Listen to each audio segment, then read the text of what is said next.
그런데 이번 전승절 행사에 신 스틸러는 따로 있었습니다. 영국 BBC는요, 이렇게 보도했습니다. 김정은 뒤에 선 단정한 차림의 소녀. 그러니까 김 위원장이 자신의 첫 바자 외교 데뷔 무대에 딸 김주애를 데리고 간 겁니다.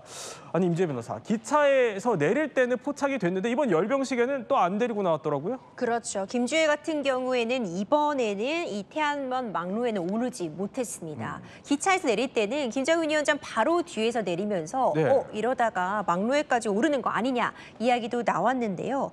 또 김정은이 딸 주애를 VIP 관람석에 동반시켜서 시 주석과 푸틴 대통령에게 소개시키는 그런 모습이 연출되지 않을까 이런 이야기도 나왔지만 주애는 등장하지 않았습니다. 현재까지로는 리셉션장에도 별도로 모습을 드러내지 않은 것으로 보여집니다. 그렇군요. 아니, 이 사진, 김주애가 나타난 사진 이제 저희 잠시 뒤에 보여드릴 텐데 이게 조선중앙통신이 아예 대놓고 공개를 한 거예요. 근데 자세히 보면은 12살인데 중국 서열 5위한테 인사하는 장면도 포착이 되고 이게 2인자 의전을 사실상 받은 것 같아요. 그런 셈이죠. 그러니까 지금 김정은 위원장을 영접하기 위해서 지금 이 사람이 중국 공산당 중앙서기처석인데 네. 우리로 말하면 시진핑의 비서실장에 해당되는 그런 위치입니다. 중앙 정치국 상무위원이고요. 국가서열 5위 안보수장이기도 합니다.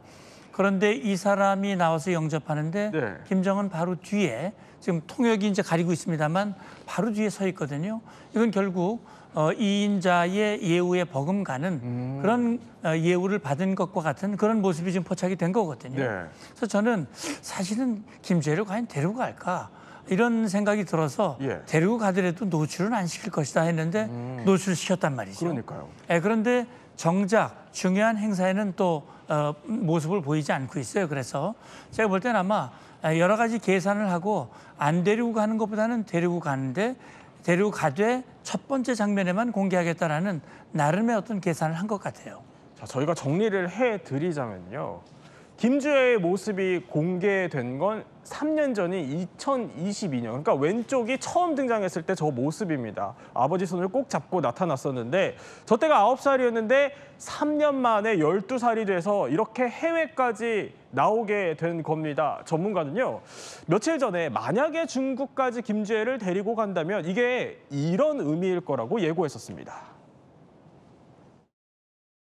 이미 김주애가 외교 무대에 얼굴을 내밀었고요. 또 6월 라브로프 원산 방문 때도 김주애가 얼굴을 내밀었기 때문에 김주애가 동반할 가능성이 매우 높다. 동반을 한다면 이제 후계자의 주인은 거의 확정적이다 이렇게 봐야겠죠.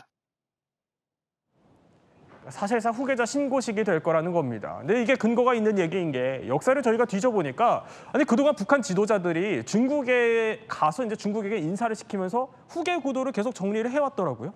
그렇죠. 그러니까 이 김정일 때도 마찬가지였습니다. 1980년도에 후계자로 이제 내정이 됐다라고 국내에서 한 다음에 3년 후 1983년에 김일성 주석과 함께 베이징에 가서 덩샤오핑을 만나게 했습니다. 근데 김정은도 똑같았어요. 2009년에 후계자 내정 후에 바로 다음 해 2010년에 방중을 해서 그다음에 그 김정일과 함께 후진타오를 비공식적으로 만났거든요. 그렇기 때문에 일부 전문가들은 봐라 지금 예전에도 다 똑같았는데 이번에 동행을 한 것 역시 지금 인사를 시키면서 후계자를 좀 각인시키려는 게 아니냐. 그런데 공식적인 자리는 왜 그럼 참석을 안 시키느냐. 이번에는 전승절, 즉 시진핑이 주인공이다. 완전히 주인공인데 만약에 지금 이 상황에서 김주애가 공식적인 석상에 나오면 서방 언론들부터 시작을 해갖고 모두 다 그런 씬스틸러로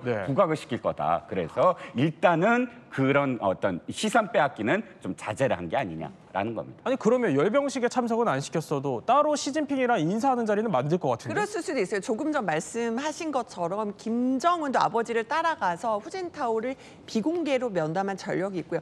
오늘 보면은 기차에 내릴 때는 주애가 포착이 됐는데 보면은 오늘 열병식이나 조금 전 아까 말씀드린 그 리셉션장에도 김주애가 모습을 나타내지 않았습니다. 하지만 따로 비공식 석상에서 뭔가 인사를 시키고 교육을 시킬 기회는 엿볼 것으로 보이고요. 이 김주애를 노출시키는 것 관련해서는 북한과 중국의 생각도 다른 것 같아요. 북한은 이제 김주애가 이렇게 내린 모습 사진을 굉장히 크게 공개를 했는데 네. 중국 얘기는 들어보니까요. 신화통신에 주애 눈 왼쪽만 이렇게만 나왔대요. 얼굴이 다 나온 게 아니라. 아, 그래요? 그러니까 이제 김주애로 쏠리는 시선을 좀 막아보고 좀 더 중국은 시진핑에게 집중하는 모습. 그러니까 이 공개를 놓고도 좀 양 나라의 생각이 좀 엇갈리는 것 같습니다. 자, 김정일도요. 2010년에 후진타오 중국 국가주석을 만날 때 당시 26살이었던 김정은 위원장을 데리고 갔었습니다. 이때와 나이를 한번 비교를 해보면요. 김주애는 무려 14살이나 더 어린데 일찌감치 중국에 등판을 한 겁니다. 그러니까 우리로 치면 초등학생 나이인데 이렇게까지 하는 이유, 이런 분석도 있습니다. 현재 김정은으로서는 나이가 아직 40대 초반입니다. 중국 측이나 세계적으로 혹시 김정은의 건강에 무슨 이상이 있는 건 아니냐. 왜 저 나이에 40대에 벌써 차기 지도자를 벌써 내정해서 소개할까. 소개하느냐. 이런 또 딜레마도 있기 때문에